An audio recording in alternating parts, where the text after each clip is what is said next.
Commander, it is imperative that we should win the war. For our enemies are godless heathens in need of annihilation. To hasten this process, I therefore propose we introduce conscription. For why have young, able-bodied men sit around or do menial tasks when they could be serving in your armies instead? Okay. A racist attitude towards you determines how much support you will receive in combat and fighting in the lands.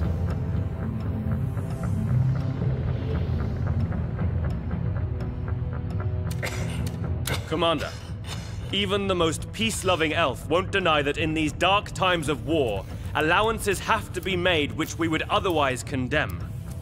Conscription, though, goes too far. Let those that wish to fight for our cause do so, but let's not force men away from their families if they feel it is their duty to stand by them. He wants conscription, he doesn't. He's a prophet, but he's also a family man, so... Conscription may have somewhat of an ill ring to it, Commander, but it might be worth consideration nonetheless. There's not a dwarf that won't take up his axe for the Empire, but elves! A three-fingered man could number their volunteers on one hand. Time to get these weaklings into shape. Ah, so dwarves are warlike to begin with. I don't think conscription is a very good idea, Commander. Not only should a life of soldiery be an individual's choice rather than an obligation, but by drafting so many young men into the army, you're draining our economical reserves. So please don't forget your political obligations because of your military ones. Here's an imp's perspective, Commander. More soldiers equals bigger battles, and bigger battles equals more explosions. Win-win. Granted, it's a bit of a simplistic perspective, but imps will have their fun, you know.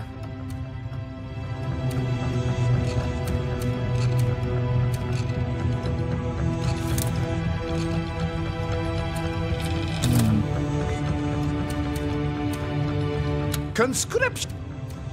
Command.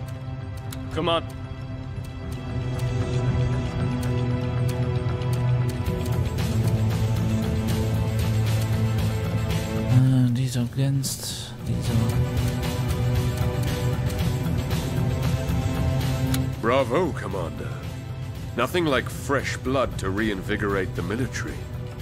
A lot of it will be spilled, yes, but in service of the Seven, that is an honor, not a sacrifice.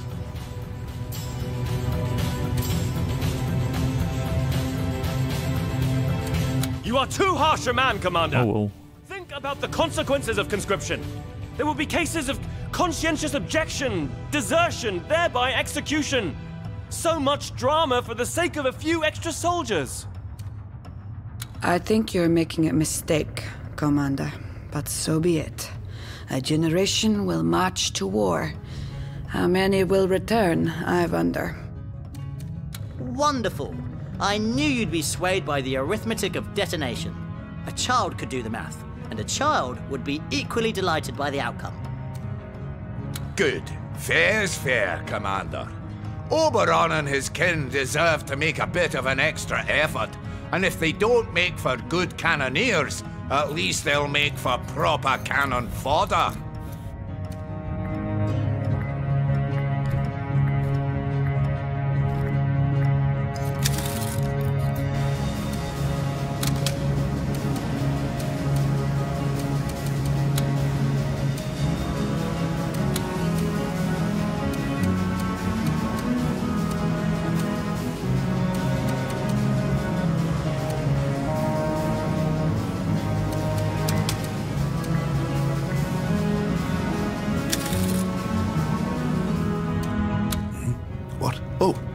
Do forget.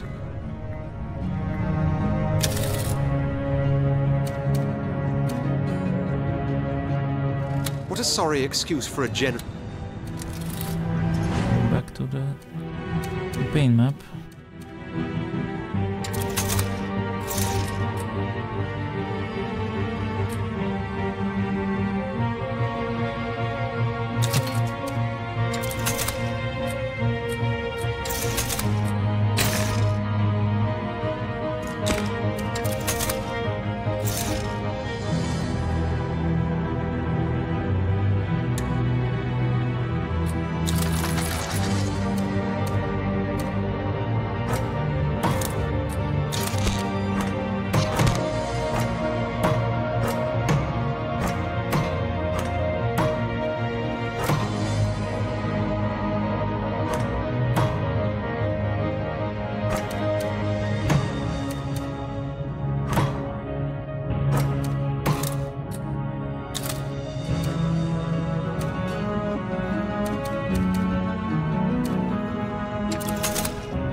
General, don't quote me on that.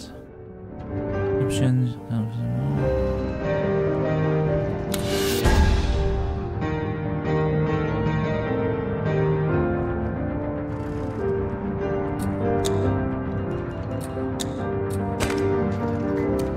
Fie upon Edmund's pride, Commander.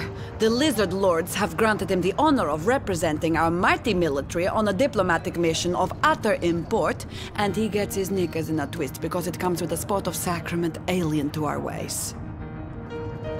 Okay. I should think it would be good fun to attend an imp ceremony. Something is bound to blow up. Isn't that what the generals normally like?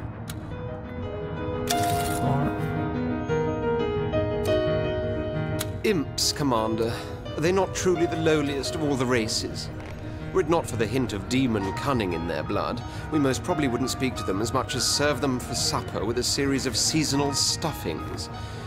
As it is, however, the Lizard Lords have deemed it fit to strengthen the military cooperation between ourselves and those demoniacal dewdrops. I'd exhale an existential sigh upon the hearing of such folly, yet give it no further thought but for one devilish detail in the treaty. It is I, as our foremost general, who must, quite literally, stoop to inspect their armies. An impish high priest will be present, figures fit for farce that are greeted and received with ridiculous amounts of highly ritualized protocol. As Henry might say, Commander, I'd rather lick marmalade from an orc's behind than bow to an imp. My very reason for currying your draconic benevolence at this hour. Certainly I have your blessing to abstain from these grotesque formalities and tend to business rather than etiquette.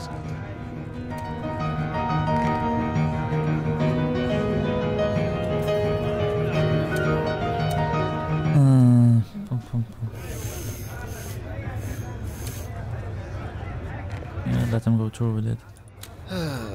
Your wish, my command, et sorry cetera. But if there indeed be hoops, the snapping of little necks will be added to the ritual.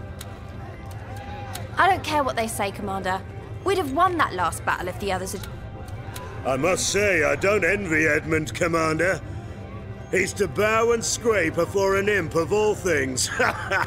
If 'twere any other general, I'd publicly protest. But that conceited tosser deserves to kiss dust once in a while. Remind him he walks the earth just like the rest of us. Well, except you, perhaps.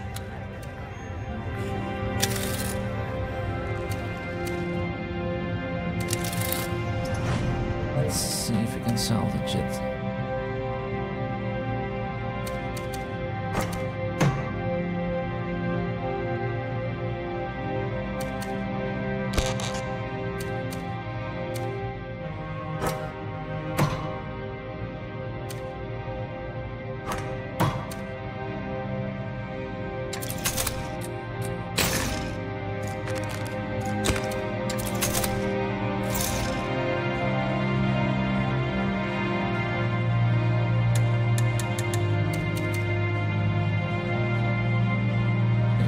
Anything.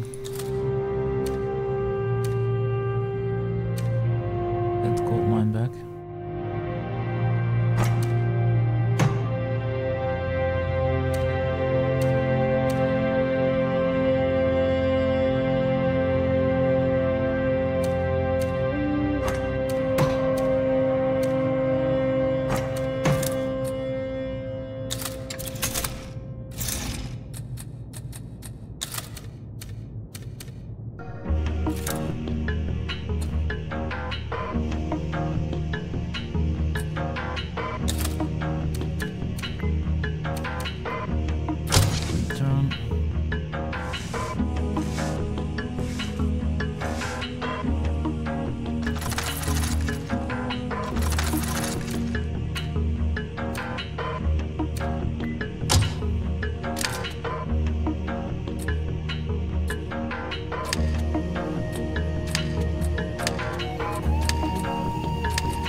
of recruits, Commander.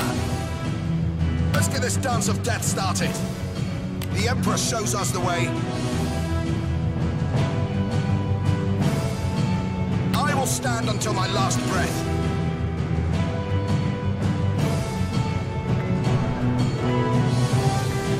There is no reason to doubt your insight, sir. On the trail.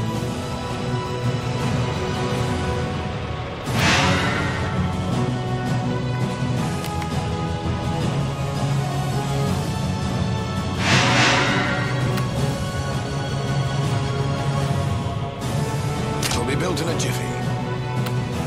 Construction underway, Commander. Construction in progress. We need more recruits, Commander. We're out of recruits, Commander. Battle Forge completed.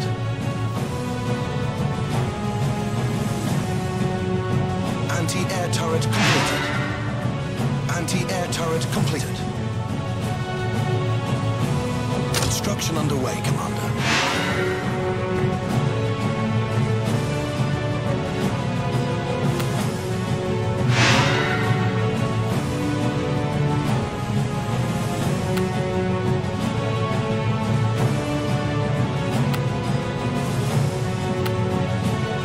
Hope we don't hit too many fish.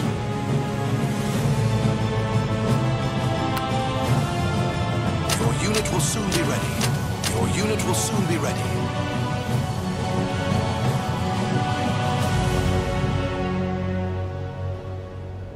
Recruitment Citadel completed. All oiled up and ready to go?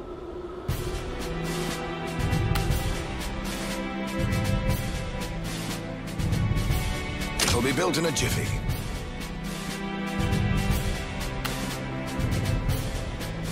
Unit is being manufactured, Commander. Your unit will soon be ready. We need more recruits, Commander. Rock and roll, baby! There better be a tavern! We're out of recruits, Commander. Construction underway, Commander. Trooper ready to march. Trooper awaiting your instructions, Commander. Your unit will soon be ready.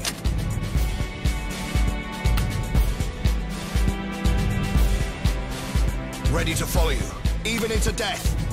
For glory and honor, and wealth. Anti-ground turret completed. Constructed to fight.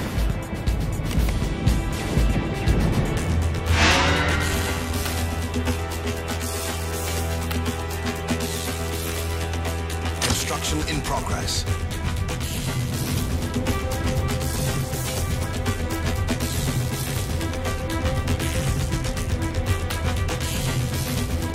Unit will soon be ready. Unit is being manufactured, Commander. Unit is being manufactured, Commander.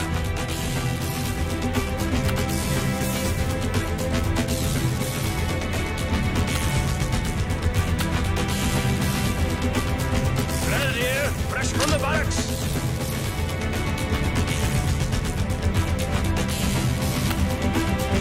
Construction underway, Commander.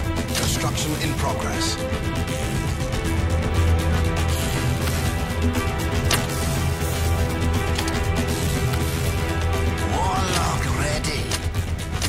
Recruits, Commander. Anti-ground turret completed. Unit is being manufactured, Commander. Trooper awaiting your instructions, Commander. Unit is being manufactured, Commander. Your unit will roll out momentarily, Commander. Constructed to fight. Go on, give me a target. The Emperor's enemy is my enemy. Trooper ready to march. You found me, did you?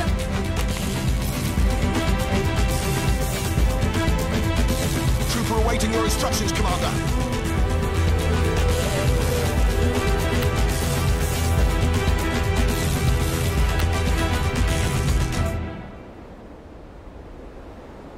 Anti-air turret completed.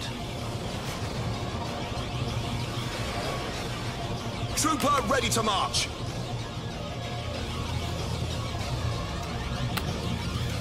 Your unit will soon be ready. Your unit will soon be ready. unit will soon be ready. Unit is being manufactured, Commander. No, it's a trap! We're out of recruits, Commander. Unit is being manufactured, Commander. Grenadiers are filled up with ale! Not enough recruits to turn into a dragon, Commander. Float like a butterfly, sting like a bee. There's no I in team. There is a me in there somewhere, though. All for ale! No mountain can stop us! No one defies the will of the Emperor. Away with them! I'm going. Hunter on the prowl. Grenadier, fresh from the barracks! Sending them to another dimension. Show me my prey.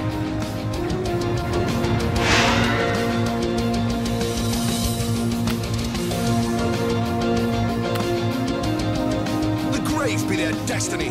I'm going.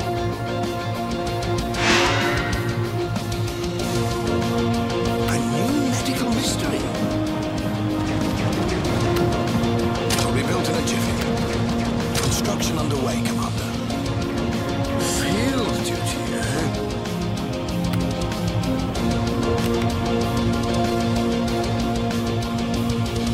All right, all right.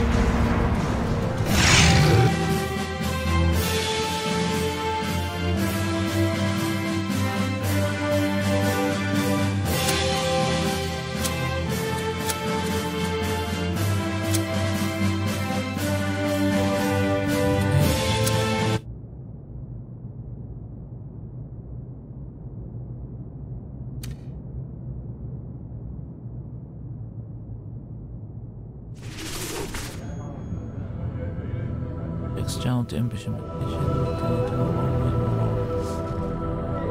Triumph trumps overkill, Emperor says, even undead perplexed. Punch.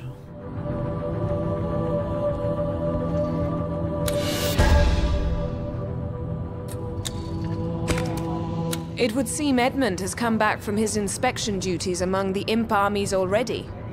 I had expected tales of mayhem to precede his reappearance. In fact, I bet Henry the lizards and imps would be at war as soon as he set foot among them. But no. All the better, of course. Though a little disappointing.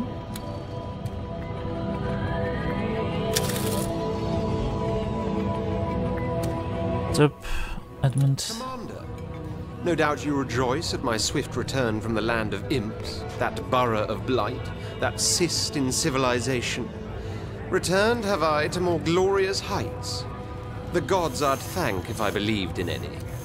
Do forgive me if I appear exceptionally smug today, but I was very flattered, you see, to witness how my reputation precedes me even into the very crevices of the world. The imps had heard of my approach and my modicum of resentment for their rituals.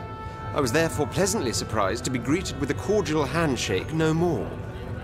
Yes, he was rather an agreeable chap, as a matter of fact. The High Priest, I mean.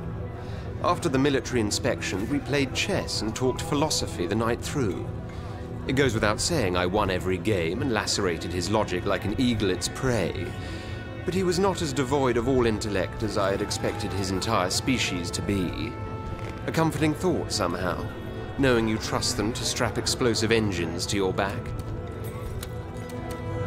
Our victory was so complete, I can taste it. You did... About whom, Commander? Shifty son of a bitch, isn't he? Frightfully boring folk, those lizards, Commander. That general of yours held our High Priest hostage with board games and chatter. Our engineers built a great tower just to blow it up again. A great gift for the envoy of our allies. But did he come and watch? No. Preferred conversation to combustion. What a nincompoop.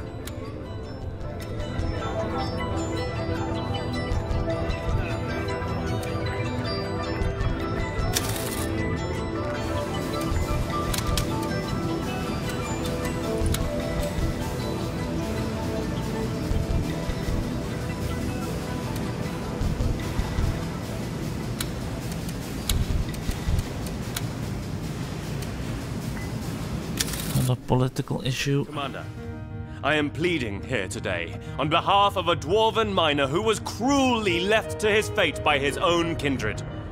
An incident in the mines cost him his leg, and he is too poor to pay for a proper prosthetic one. Henry, your own general, could afford impish machinery, but the dwarves, who easily could as well, will not provide for their stricken fellow. Well, I say they should. Indeed, the state should. We can. So why not do so? What's your view? Just like diseases, accidents are simply punishments from the gods. If this misbegotten dwarf lost a leg, he probably took the Seven's names in vain, or forgot to say a prayer before dinner, and they saw it fit to make him attentive of his sin.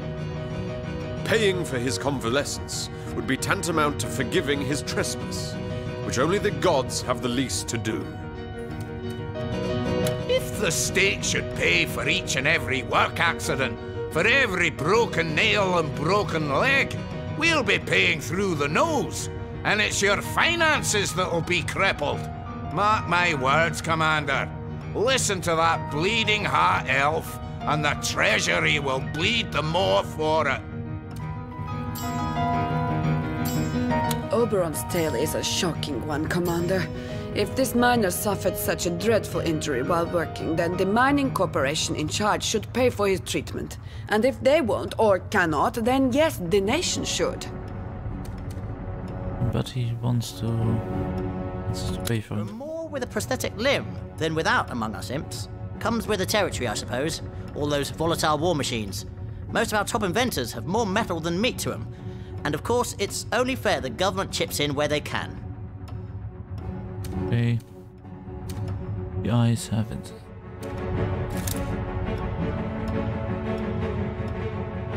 -5, +5. +5. +5.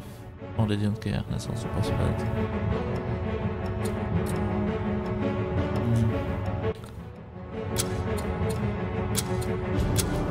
Obviously, the finances will suffer.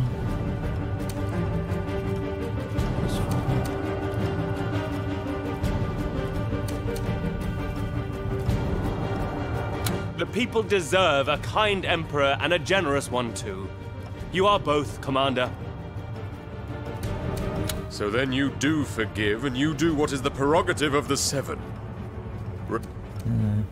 But this will cost us millions! Once word gets out, every lazy bones in the land will feign a headache and cash a handout. This decision will endear you in the hearts of many, and shame the Thanks, Commander. Took about 100 imps a hand and a foot to get your jetpack in working order. So paying for a couple of metal fingers and toes is the least you can do in return, wouldn't you?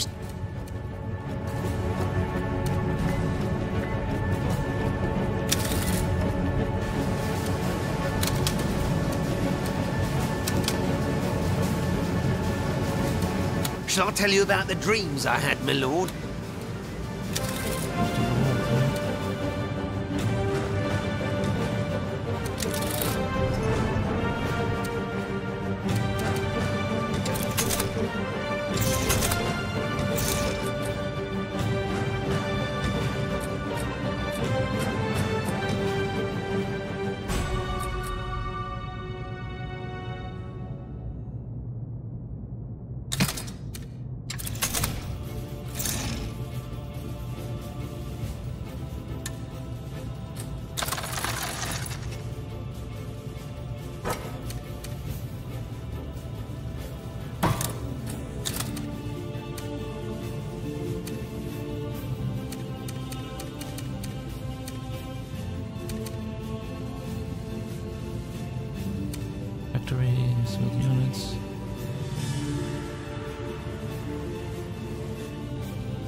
Last pleasant chat with Imp Shaman. Never have we been so direly insulted.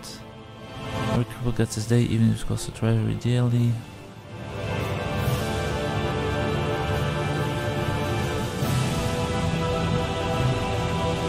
And honors into the letter.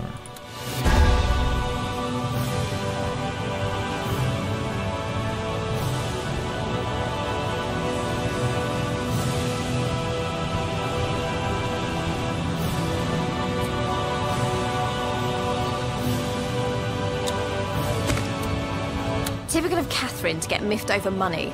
I don't care what they pay me as long as I get to brawl and booze. When Catherine is out of sorts, there seems to be no escaping her ire, Commander.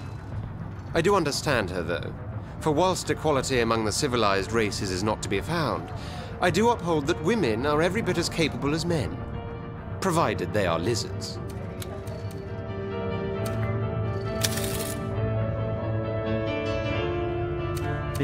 Listen here, Commander, for I have a matter of great import that I should like to bring to your attention. In the realm I ruled, that rule was absolute, as was that of my vassals, women all, of course. We concerned ourselves with matters of mastery and the mind, men with all things menial, according to the natural order. On this ship, however, I find myself trapped amid so many cocks of the walk, the one more swollen with self-importance than the next, only to discover these pompous windbags actually earn more wages than Scarlet, Prospera, or I do. If anyone, it is we of the superior sex who should sooner receive more silver and gold than those of the savage variety. You'll set right this iniquity, Commander, and you'll do it now. No idea. Good. So you should. And I hope this is the last of such nonsense I've had to deal with. Yikes, what a vixen! Can't dear old Cathy be happy with the wages she gets? Not like she has to cook or clean.